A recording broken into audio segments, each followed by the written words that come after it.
स्वागत है दोस्तों अपने यूट्यूब चैनल में। बहुत ही महत्वपूर्ण प्रश्न आपको बताने वाले हैं। त्रैमासिक परीक्षा 2022 कक्षा 9 विषय हिंदी। समय कितना रहेगा? 3 घंटे। पूरा कितना है? 80। निर्देश: सभी प्रश्न को हल करना अनिवार्य है। सभी प्रश्न करना अनिवार्य है। इसको सबसे पहले उसमें ध्यान से देखिए। सभी प्रश्न को हल करना अनिवार्य है। चलिए पहला प्रश्न देखते हैं। पहला प्रश्न है इसमें, निम्नलिखित प्रश्नों के उत्तर एक वाक्य में दीजिए। निम्नलिखित प्रश्नों के उत्तर एक वाक्य में दीजिए। प्रश्न को ध्यान से देखिए तभी आपको समझ में आएगा। इसके बाद आता है दूसरा प्रश्न।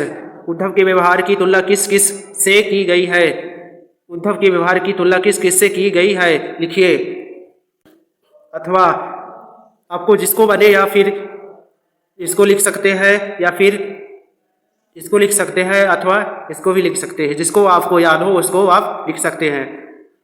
तीसरा प्रश्न है, कैप्टन की मृत्यु का समाचार देते हुए व्यक्ति मान वाला उदास हो जाता है, क्यों? अथवा बाल गोविंद भारत की पुत्र वधु उन्हें अकेला क्यों नहीं छोड़ना चाहती थी? लिखिए। आपको इसमें देख लीजिए, अथवा करके दिया है। जिसको आपको अच्छे से याद हो उसको लिखिए। इसके बाद आता है चौथा प्रश्न।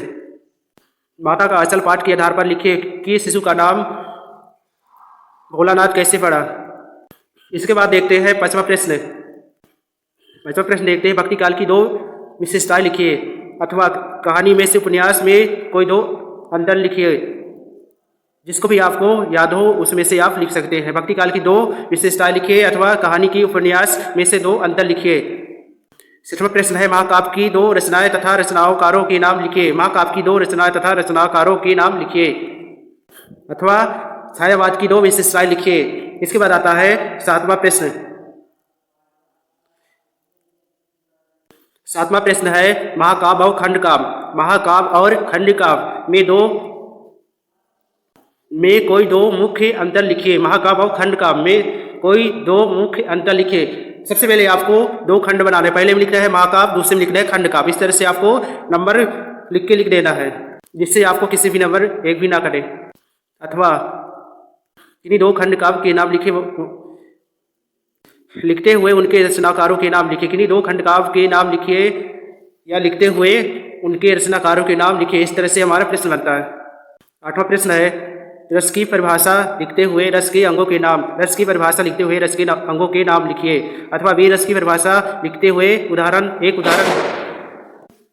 9वां प्रश्न है, निम्नलिखित में से किन्हीं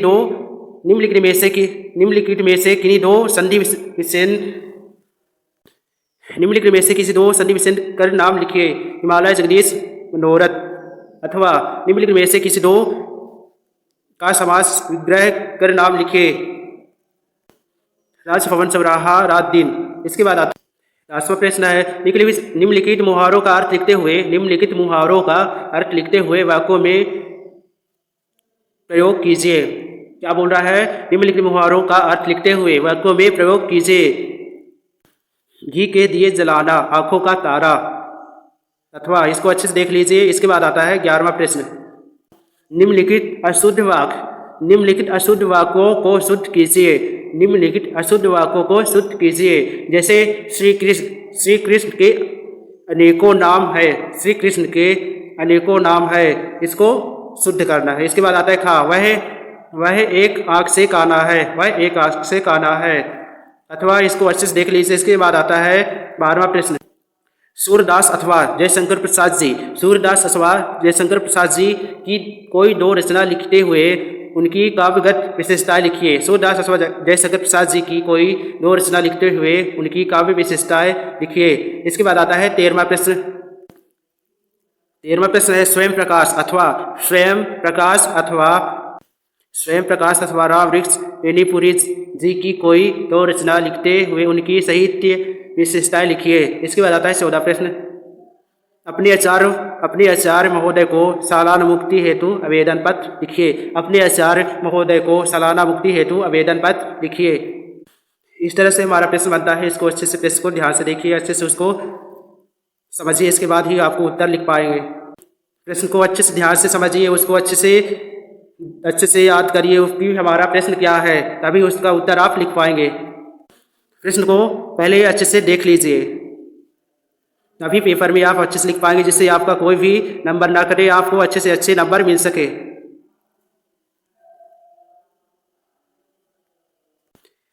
वीडियो देखने के लिए धन्यवाद।